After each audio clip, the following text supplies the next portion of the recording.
It's at this point on Wednesdays, however, that we focus on the law for a few moments and get answers to questions largely submitted by you from Bruce L. Scheiner, attorney for the injured. We call it Ask the Lawyer. And if you'd like to submit a question for future consideration, I'm going to tell you how to go about that in a second as well. But first, would you help me welcome Bruce L. Scheiner, attorney for the injured? Good morning, Bruce. Hey, good morning, Todd. How you doing this beautiful morning? I am doing well, thank you. And how are you? Couldn't be better. I'm liking the cooler air, to be honest. We always talk a little bit about the weather before we get into things, and I know you love Southwest Florida weather, too. Even when it turns a little cooler, it's nice. Oh, it's absolutely beautiful. And we're probably going to have a protracted period of lots and lots and lots of sunshine for the next about almost 2 weeks, so really looking forward to what's coming up. Not so much, though, when it comes to the question of the day, because unfortunately somebody's got themselves some trouble. But I know we're talking to the right guy to get some help. Are you ready for the question? Yes, sir. All right, here we go. Email says, my nephew was crossing Route 41 in the crosswalk with a light in his favor. A vehicle turned from the intersection and struck him, sending him to the hospital with severe injuries. The driver was also taken to the hospital because he had a seizure.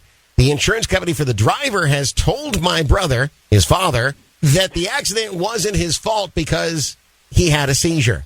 My brother got a copy of the police report, which indicated that the driver's wife said he had been having seizures for several months. Can you ask the lawyer if the insurance company is correct that the driver's not responsible because he had a seizure? I mean, obviously a medical thing that's beyond that driver's control, but where do you suppose the law stands on something like that? Well, this is a very interesting question, and you know I love your law school questions that you present to me. Yeah. So normally the driver would be responsible because he violated the right-of-way of the pedestrian in the crosswalk. Correct. Now, the seizure throws a big curveball at us. But, you know, there's a lot of baseball players that are able to hit curveballs.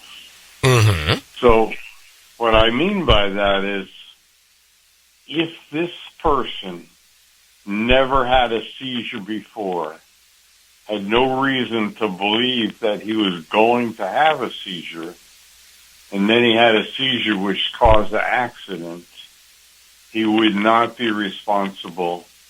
It's more or less thought of as an act of God. Oh, okay. Okay. But because he had prior seizures, he was on notice and shouldn't have been driving.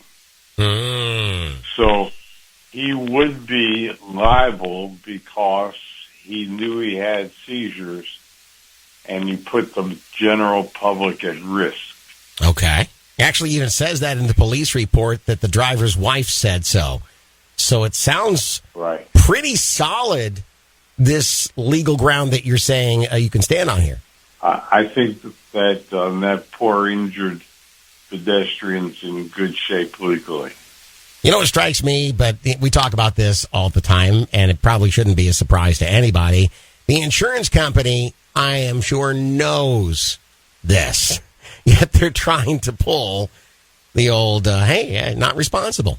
Well, you know the insurance company's motto is, we never pay. Right.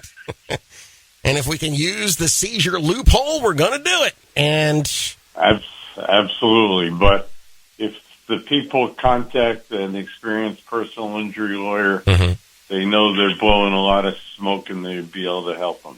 That's excellent advice. And this poor guy, hospitalized with severe injuries, does need a professional on their side, on his side, to make sure that he gets a full recovery. And there's going to be a lot of pain and suffering, I'm sure, and probably lost wages, that kind of thing. You're not just going to recover for your medical expenses here. You're going to do much better if you have a professional help you recover for everything that's coming your way. Absolutely. All right, Bruce. Well, thank you for pointing out the fine differences in this sort of debatable situation. We appreciate you, as always, being a little positivity in these very negative situations, and look forward to talking to you again next week, of course. Me too, Todd. I love these questions, and I love to help They do take you people back who to... are severely injured. They do take... Insurance companies trying to take advantage of them. Right. And they do take you back to law school from what you've told me in the past. So it is definitely a stroll down memory lane. It is. All Thank right. you, Todd. Have a good week. Bruce, we'll talk to you next Wednesday. Okay, take care. You too. Bye-bye. Ladies and gentlemen, Bruce L. Scheiner, attorney for the injured, the answer of the week. If you'd like to submit a question for future consideration, we'd love to have you do that.